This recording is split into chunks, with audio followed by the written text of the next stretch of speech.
So I thought I'd come up, we're at the peak chair, I thought I'd come up try and find a flat cat track to show you some tips that will help your snowboarding. I've been asked a couple times about these, so I thought I would do a video on them. They are relatively simple, but I use them every time I snowboard. I know a lot of other people do, you probably know about them, and if you don't, I hope they can help you.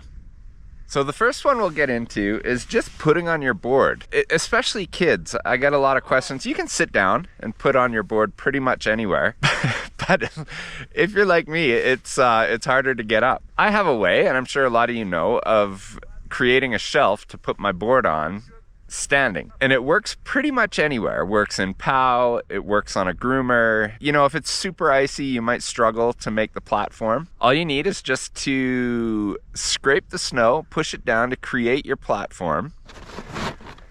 And it only needs to be, you know, binding width wide, doesn't need to be the full width of your board. And level it off comparatively to the slope that you're on. So if you're on an angle, you're going to want to build a platform that's flat, and you'll be able to tell. And so this is what it looks like. And like I said, you can do this anywhere. But it's a great way to get your board on standing. If for some reason you can't sit, or you just don't want to sit, it's just a little tip, an easy way for you to get your board on while you're standing.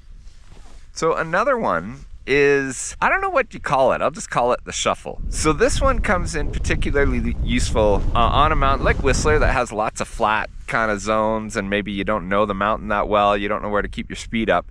If you are coming up to a flat zone and you don't want to unstrap, it's maybe not that long, and unstrapping, you only have to push for 20 feet or something.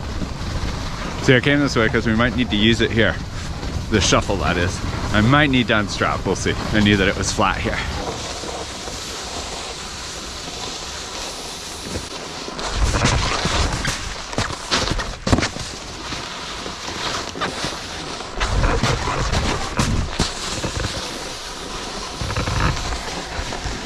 See there, it just gave me that little push up that little incline that I needed to get in without unstrapping. So there you go, worked great.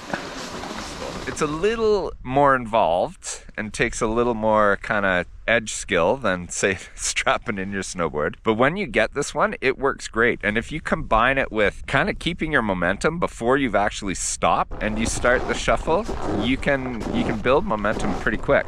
So it's just an easy way to get across some flats and carry on without unstrapping. You want to shuffle, and you're gonna do it with each leg independent, kind of like you're buttering. If you know how to butter, this one should come pretty easy. You'll wanna lean forward a little bit. You're gonna engage your toe side edge in this one, and that's what kind of propels you forward along with the momentum. So if you do this one flat base, it's harder to get going. You kind of wanna lean a bit and be pressuring that toe side edge a bit. And you're just gonna work each leg. Start slow. The more you get used to this movement, the faster and the more you're going to be able to hop kind of from nose to tail, shuffle walking your way across the flats. Okay, so I'm literally going to have to use this shuffle right here because I stopped to do the video on a flat spot. So let's go.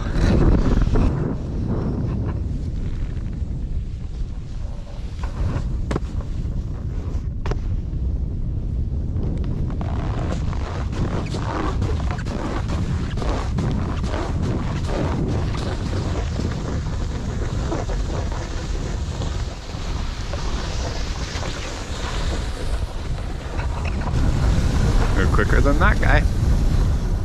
Another one we'll look at, might be kind of hard for me to film, is kind of a toe side double pump. And the toe side double pump can be really useful on cat tracks. It can be really useful for generating speed for side hit. So on this one, you are going to carve, you're going to really load up your board, load up that side cut, and you're going to push into your toes, and then you're going to unweight. You don't have to hop, but you're going to unweight and then immediately sink into another toe side carve.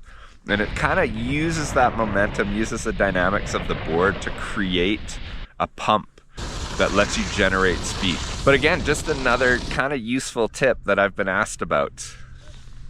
One other little bonus tip that I can show you is another one that most people probably already know, but I will show you anyways, and that's clearing snow off the bottom of your boot before you put it in your binding.